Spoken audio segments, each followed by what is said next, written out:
तो फिल्म की शुरुआत एक लड़की से होती है जो जब सुबह के वक्त चर्च की तरफ जा रही थी तो दिखाया गया कि यांग नाम का एक अजीब सा आदमी उसका पीछा कर रहा था, जो उसके पीछे चर्च में भी चला आता है। इस सारे रास्ते के दौरान एक और लड़की यॉन यांग पर नजर रखे हुए थी और उसे नफरत से देख रही थी। चर्च में इस टाइम प्रेयर्स चल रही थी।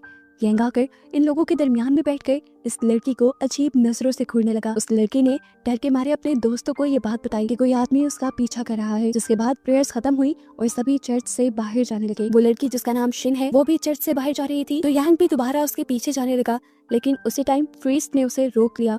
प्रीस्ट यांग से कहते हैं, मैंने पहली मर्तबा आपको चर्च में दिखाई। प्रीस्ट उसे अपने ऑफिस में ले जाते हैं और उसे एक फॉर्म फिल करने को कहते हैं ताकि वो इस चर्च का मेंबर बन सके।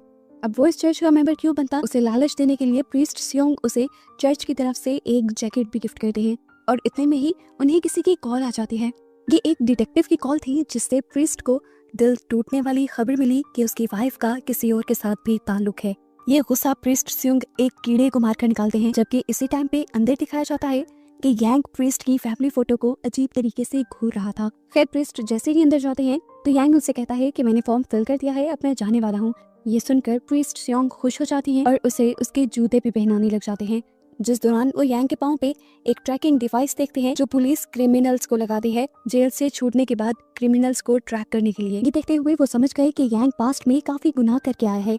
ऐसे में वो जाते हुए यांग से कहते हैं कि चर्च सबके लिए है, गॉड सबसे प्यार करते हैं और उन्हें माफ भी कर देते हैं। हर किसी को गॉड से माफी मांगकर उनसे एक दूसरा मौका जरूर मांगना चाहिए। उसके जाने के बाद जब प्रीस्ट सियोंग अंदर गए तो उन्होंने देखा कि यांग चालाकी कर गया था, उसने तो फॉर्म भी नहीं फिल किया था। यांग जब चर्च से बाहर निकला तो हमने देखा कि यॉन अभी भी उसे गुस्से से ही घूर रही थी। दूसरी तरफ प्रीस्ट सियोंग भी अपनी वाइफ को लेकर यहाँ से निकल पड़े। रास्ते में ये लोग देखते हुए जाते हैं कि एक बहुत बड़ी चर्च की कंस्ट्रक्शन हो रही थी। प्रीस्ट सियोंग की वाइफ उन्हें कहती है कि आप चीफ प्रीस्ट से बात क्यों नहीं करते, आपको इतने साल हो गए हैं वो छोटी चर्च लीड करते हुए, अब आपको बड़ी चर्च लीड करने का मौका मिलना चाहिए।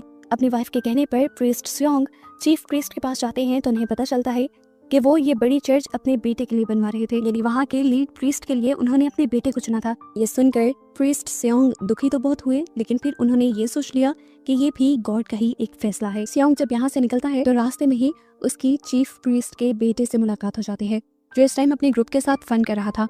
प्रीस्ट सियोंग उसे हेवन चर्च के लिए मुबारकबाद देते हैं तो वो कहता है, सच बताऊं तो मेरा उसमें कोई इंटरेस्ट नहीं, मैं डैड से बात करके देखता हूँ, आप उस चर्च को डिजर्व करते हैं। लेकिन प्रीस्ट सियोंग उसे ऐसा करने से मना करके यहाँ से चले जाते हैं। यहीं पर फाइनली अब हमें यॉन नामी लड़की के बारे में पता चलना शुरू होता है, जो हर टाइम यांग के ऊपर नजर रखे हुई थी।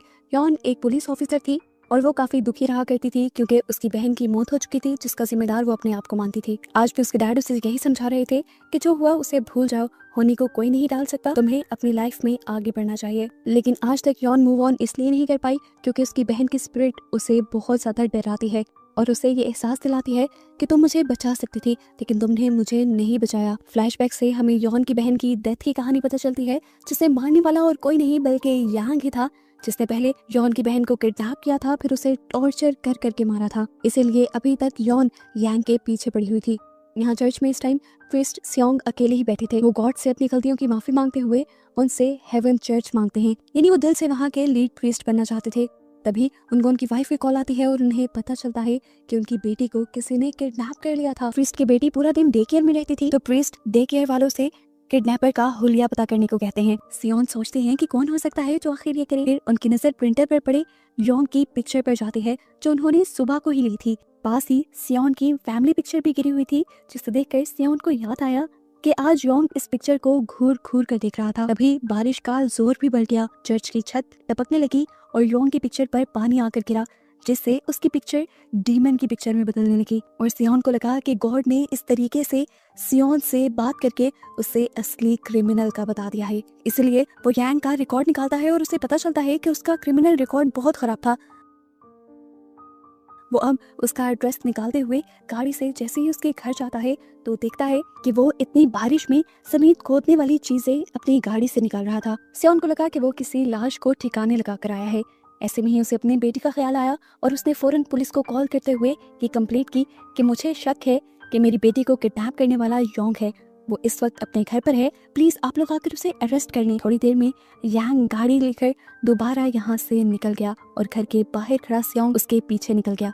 वो पहाड़ों के रास्ते कहीं जा रहा था। आधे रास्ते में उसने नोटिस कर लिया कि सियोन उसका पीछा कर रहा है। इसलिए गाड़ी रोककर वो बाहर आया और उसने पूछा, पास्टर आप मेरा पीछा क्यों कर रहे हैं? हिम्मत करके सियोन अपनी गाड़ी से बाहर निकला और योंग की बातों को इग्नोर करते हुए वो योंग की गाड़ी चेक करने लगा जिसमें उसकी बेटी नहीं थी। वो अब यांग के पाँव को देखता है तो उसमें वो ट्रैकिंग डिवाइस भी नहीं थी जो आज सुबह उसने देखी थी। ये देखकर उसे पता चल गया कि अब पुलिस भी उसे ट्रैक नहीं कर पाएगी। अपनी जान बचाने के लिए सियोंग फौरन अपनी गाड़ी में बैठने लगा तो अब योंग ने उसे रोक लिया और इन दोनों के दरमियान एक लड़ाई चलने लगी। योंग सियोंग को इसलिए मारना चाहता था क्योंकि उन्हें लग रहा था कि सियोंग को उसके बारे में सब पता चल गया है। अपने आप को बचाने के चक्कर में सियोंग जब योंग को धक्का देता है तो वो एक पहाड़ी से नीचे गिर जाता है। उसके सर पे चोट लगती है और सियोंग जब आगे बढ़कर देखता है तो उसे पता चलता है कि योंग मर चुका है। अभी वो उसकी मौत देखकर शौकी था कि तभी उसे उसकी वाइफ की कॉल आ गई जो उसे बताती है कि उनकी बेटी घर आ चुकी है। वो काफी देर से उसे ये बात बताना चाह रही थी लेकिन उसका फोन बिजी आ रहा था। असल में उनकी बेटी को उनके फ्रेंड ही अपने घर ले गए थे। ये सुनकर सियोंग सुन्न हो जाता है क्योंकि उसने एक बहुत बड़ा गुनाह कर दिया था, एक इंसान को मार दिया था और इस गुनाह की तो माफी भी नहीं थी। वो इसी सोच में खड़ा रहता है कि गॉड तो अब उसे कभी माफ नहीं करेंगे। और तभी यहाँ पर बिजली चमकती है और उसे गॉड की एक शैडो दिखाई देती है जिससे वो समझ आता है कि गॉड उसके साथ बात कर रहे हैं, उसे कम्युनिकेट करके ये समझाना चाह रहे हैं कि उसने कुछ गलत नहीं किया, बस एक शैतान को ही मारा है। इससे सोसाइटी का ही भला हुआ है वरना पता नहीं यांग कितने लोगों को नुकसान पहुंचा देता। यहाँ पर सियोंग अब यहाँ सियोंग योंग के जिस्म से चर्च की दी हुई जैकेट उतार कर उसे पानी के अंदर फेंक देता है। अगले सीन में दिखाया जाता है कि योन अपनी बहन के सदमे से बाहर निकलकर दोबारा अपनी जॉब पे आ चुकी थी लेकिन उसकी अच्छी किस्मत कहें या बुरी किस्मत, उसे आते ही पहला केस योंग को पकड़ने का मिलता है क्योंकि योंग 2-3 दिन से गायब था और उसके साथ साथ ही एक लड़की शिन भी गायब थी जिस लड़की को हमने मूवी के स्टार्ट में देखा था।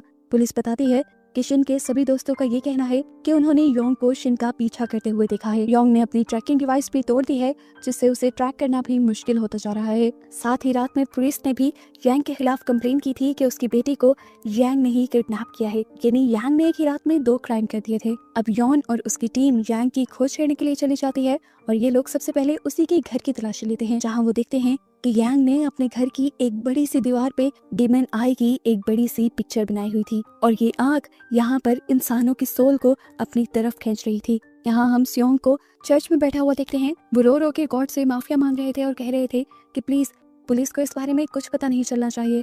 अभी उनका ये कहना ही था कि यहाँ पर पुलिस आ गई, यानी योन और उसकी टीम। वो उसे सिर्फ ये पूछने आए थे कि कल रात आपने अपनी बेटी के बारे में योन के खिलाफ कंप्लेन की थी। यहाँ पर सियोंग आधा झूठ और आधा सच बोलते हैं और कहते हैं कि कल रात वो अजीब तरीके से मेरी फैमिली पिक्चर को देख रहा था। मुझे उसके क्रिमिनल रिकॉर्ड्स के बारे में भी पता था, इसीलिए मुझे शक हुआ कि उसने मेरी बेटी को किडनैप किया है। मैं उसके घर पे गया जहाँ मैंने देखा कि वो अपनी गाड़ी से ऐसा सामान निकाल रहा था जैसे वो किसी लाश को ठिकाने लगा कर आया हो। लेकिन उसी टाइम पर मुझे मेरी वाइफ की कॉल आ गई जिसने मुझे बताया कि हमारी बेटी मिल रही है। ये सुनकर मैं वापस घर चला गया और उसके बाद क्या हुआ मुझे नहीं मालूम। अब ऑफिसर उनसे कहकर जाते हैं कि अगर आपको कुछ भी पता चले तो आप हमें जरूर बताइएगा क्योंकि पिछले 2 दिन से आपकी चर्च में आने वाली शिन नाम की लड़की गायब है जिसका पता सिर्फ योंग को ही है। योंग जो इस चर्च को पूरी तरह से देख रही थी उसे प्रिंटर में योंग की वही पिक्चर मिलती है जिसके ऊपर पानी गिरा हुआ था और साथ ही उसे प्रीस्ट सियोंग के वो जूते भी दिखते हैं जिसके ऊपर पहाड़ी मिट्टी लगी हुई थी। खैर यहाँ पर हम प्रीस्ट सियोंग को देखते हैं जिन्हें अभी भी बहुत ज्यादा गिल्ट खाया जा रहा था। वो अब चीफ प्रीस्ट के पास चले जाते हैं अपना कन्फेशन करने के लिए, जहाँ पर वो देखते हैं कि चीफ प्रीस्ट भी बहुत ज्यादा परेशान है क्योंकि उनके बेटे ने चर्च की ही एक मेंबर के साथ दोस्ती बढ़ा ली थी और उस लड़की ने उन दोनों की पिक्चर्स एक प्राइवेट वेबसाइट पर अपलोड कर दी थी जिसकी वजह से चीफ प्रीस्ट की बहुत ज्यादा बदनामी हो रही थी। इसीलिए वो अपने बेटे को भी यहाँ से दूर साउथ कोरिया भेजने वाले थे। चीफ प्रीस्ट उनसे कहते हैं कि मैंने हेवन चर्च के लिए गिनी नई और बड़ी चर्च के लिए बहुत सारे ख्वाब देखे थे लेकिन मेरे बेटे ने सबको तोड़ दिया और अब मैं उस नतीजे पे पहुंचा हूँ कि उस चर्च का लीड प्रीस्ट तुम्हें बना देना चाहिए। ये सुनकर वो बहुत ज्यादा खुश हो गया और उसे एहसास हुआ कि उसने गॉड के कहने पर जैसे ही एक डेविल को, एक शैतान को मारा यानी योंग को मारा तो तोहफे में गॉड ने उसे इतनी बड़ी चर्च दे दी और इस टाइम उसे इस चर्च में भी गॉड की एक परछाई नजर आती है। पुलिस स्टेशन में हम एक साइकियाट्रिस्ट को देखते हैं जो योंग का इलाज कर रहा था। वो बताते हैं कि योंग पहले से काफी हद तक बेहतर हो चुका था, वो रेगुलर अपना इलाज भी करवा रहा था, पर अब मैं ये नहीं जानता कि उसने ये डिमोनिक आई अपने घर पे क्यों बनाई, लेकिन इससे साफ जाहिर है कि अब भी उसकी दिमागी हालत ठीक नहीं है। डॉक्टर की ये बात सुनकर योन को बहुत ज्यादा गुस्सा आ गया। वो समझ गई कि एक मरतबा फिर ये डॉक्टर उसकी दिमागी हालत का बहाना बनाते हुए उसे बचा लेंगे। एक मरतबा फिर वो इसीलिए कह रही थी क्योंकि पहले ये सब उसकी बहन के केस में हो चुका था। योंग ने उसकी बहन को मारा था लेकिन उसकी सजा नहीं हुई क्योंकि इसी डॉक्टर ने योंग को दिमागी तौर पर बीमार बताकर उसे रिलीफ दिलवा दिया था।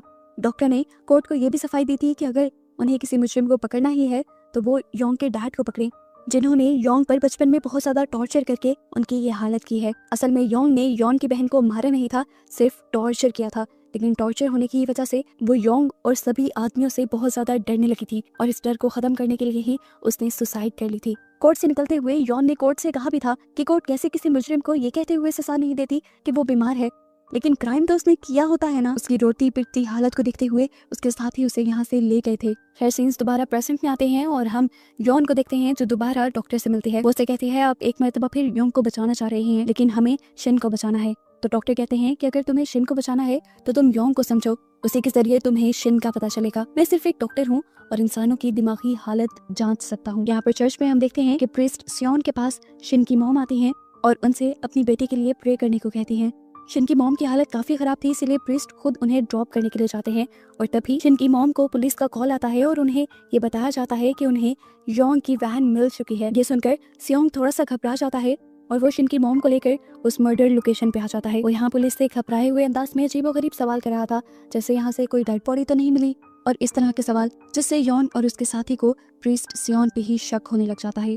योन ये बात भी समझ गई थी कि प्रीस्ट कुछ तो जानते हैं, क्योंकि आखिरी मर्तबा इन्होंने ही योंग को देखा था। इधर अब प्रीस्ट सियोन अपनी वाइफ से मिलते हैं और उन्हें ये खुशखबरी देते हैं कि वो अब उस बड़ी चर्च को लीड करने वाले हैं, जिससे उसकी वाइफ भी खुश हो जाती है। लेकिन सियोंग उन्हें बताते हैं कि मुझे तुम्हारे अफेयर के बारे में सब पता चल गया है, अच्छा है कि हम उस बड़ी चर्च को लीड करने से पहले ही अपने सारे कन्फेशन कर लें और एक नई शुरुआत करें। यहाँ पे इनके दरमियान में गुस्से वाला और काफी इमोशनल माहौल भी बन जाता है, लेकिन फिर ये लोग एक दूसरे के साथ कन्फेशन करके अपनी जिंदगी की एक नई शुरुआत करते हैं। इस टाइम सियोंग अपनी वाइफ को लेकर एक हॉस्पिटल में जा रहा था, जहाँ पर सभी प्रीस्ट की वाइफ पेशेंट्स के लिए प्रे करती हैं ताकि वो जल्दी ठीक हो जाए। और यहीं पर प्रीस्ट सियोंग को एक ऐसे इंसान के बारे में पता चलता है जो कल रात पहाड़ी से नीचे गिरकर जख्मी हुआ था और पानी में गिर गया था, और किसी तरह रेंगते हुए वो अपने आप को इस हॉस्पिटल तक ला पाया है। उस आदमी का इलाज इस छोटे हॉस्पिटल में मुमकिन नहीं था। नर्स बताती है कि मैंने कब से बड़े हॉस्पिटल जाने के लिए एक एम्बुलेंस को कॉल की है जो अभी तक यहाँ नहीं आ पाई। सियोन की वाइफ इन सबको बताती है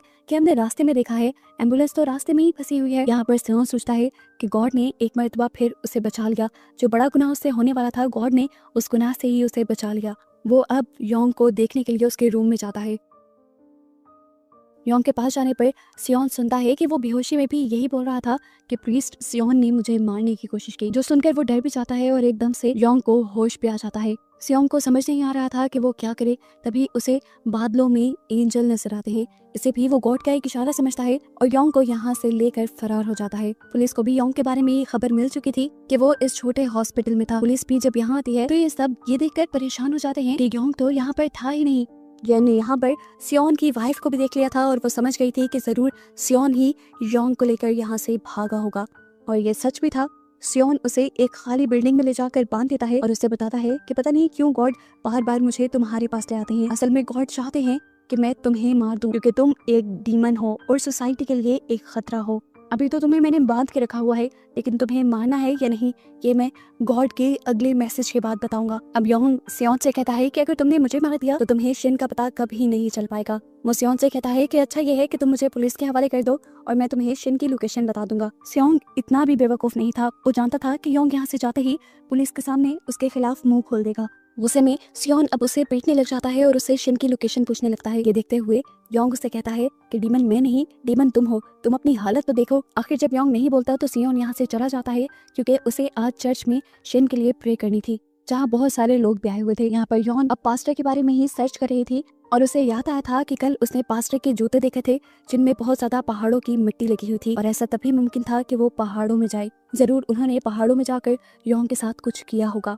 योन को याद आता है कि कल सियोन के जूतों पे पहाड़ों की मिट्टी लगी थी और योंग का भी पहाड़ों से गिरकर एक्सीडेंट हुआ था, तो इन दोनों के दरमियान में कोई कनेक्शन जरूर हो सकता था। वो अब चर्च के बाहर आकर सियोन की गाड़ी के टायर चेक करती है, जहाँ पर मलबरी फ्रूट्स लगे हुए थे, जिसके बारे में जब वो सर्च करती है तो उसे मलबरी फार्म्स के बारे में पता चलता है, जहाँ की एक बिल्डिंग खाली थी, और वहाँ जाने पर उसे सच में योंग मिल भी जाता है। यहाँ सियोन जब चर्च में प्रे करवा रहा था तो बाइबल पढ़ते हुए उसे गॉड का एक और मैसेज मिल गया कि योंग डीमन है, उसे मार दो। ये सुनकर वो बहुत ज्यादा जोश में आ जाता है। यहाँ दूसरी तरफ योन यांग को मारने वाली थी, क्योंकि उसके दिल में योंग के लिए बहुत ज्यादा गुस्सा था।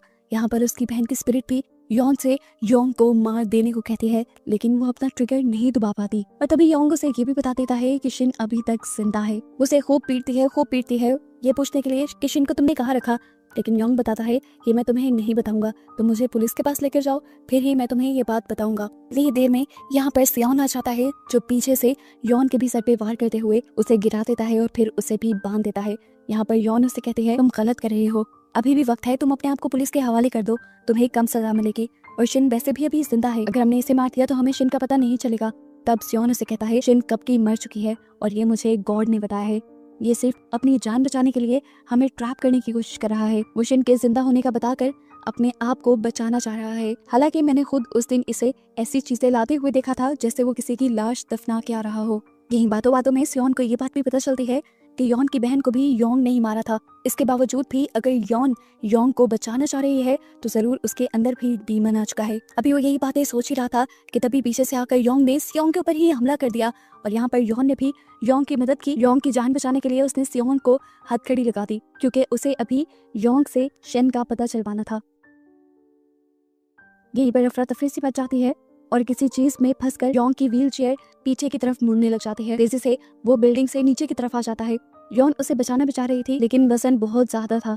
गिरने से पहले उसने आखिरी मर्तबा योन को बस इतना ही बताया कि शिन को वन आई मॉन्स्टर खा चुका है। यानी प्रीस्ट सच बोल रहे थे कि गॉड ने उन्हें सारी बातें बताई हैं और ये शिन को मार चुका है। यहाँ पर पास्टर सियोन को अरेस्ट कर लिया जाता है और उनसे इन्वेस्टिगेशन की जाती है कि तुमने योंग को क्यों पकड़ा और उसे 2 बार मारने की कोशिश क्यों की। तो वो यही बताते हैं कि मुझे गॉड का ऐसा ही ऑर्डर मिला था। ट्विस्ट ये दिखाया जाता है कि शेन अभी जिंदा थी और वो एक ऐसे घर में थी जिसे अभी तबाह किया जा रहा था, जबकि दूसरी तरफ योन जो इस केस की इन्वेस्टिगेशन कर रही थी उसे साइकियाट्रिस्ट एक बीमारी के बारे में बताते हैं जिसमें लोगों को अजीबोगरीब चीजों से ऐसे लगता है कि जैसे उन चीजों का कोई मतलब है, हालांकि उन चीजों का कोई मतलब नहीं होता। यही बीमारी प्रीस्ट सियोन को भी हो गई थी, जिसकी वजह से उन्हें हर चीज में गॉड नजर आ रहे थे और वो चीजों को गॉड का ऑर्डर मान रहे थे। इसके बाद योन को डॉक्टर की बात याद आती है कि अगर तुम्हें शिन को ढूंढना है तो तुम्हें योंग को समझना होगा। वो योंग के बारे में डॉक्टर से पूछती है तो डॉक्टर उसे बताते हैं कि योंग को बचपन में उसके डैड बहुत ज्यादा टॉर्चर किया करते थे,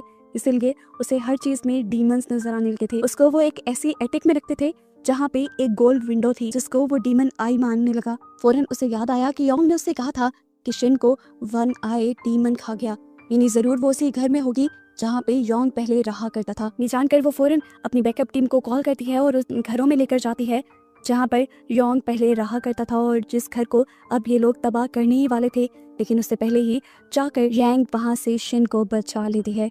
शिन इस टाइम उसी एटिक में थी जहाँ पर कभी योंग रहा करता था। फाइनली शिन को बचाने के बाद योन आती है प्रीस्ट के पास और वो प्रीस्ट को बताती है कि हमने शिन को जिंदा पकड़ लिया। ये सुनकर प्रीस्ट बहुत ज्यादा हैरान होते हैं और उसे कहते हैं कि मुझे तो कोर्ट ने बताया था कि वो मर गई। तब वो प्रीस्ट को उसकी बीमारी के बारे में बताती है, जो बीमारी दिमाग से जुड़ी हुई है और इस बीमारी में लोगों को हर बेमायने दिखने वाली चीज में भी मायने नजर आने लगते हैं और यही सियोन के साथ हो चुका था। वो उसे बताती है कि आप जिन्हें गॉड के रेवोल्यूशंस मान रहे थे वो सिर्फ आपकी एक बीमारी थी। बीमारी ने अभी ज्यादा जोर नहीं पकड़ा था। प्रीस्ट सियोन भी अपनी इस कंडीशन को समझ गए और उन्होंने अपने गुनाहों का भी कन्फेशन कर लिया और खुद अपनी मर्जी से जेल में रहने का फैसला किया। हालांकि बीमारी की वजह से उनको छूट भी मिल सकती थी।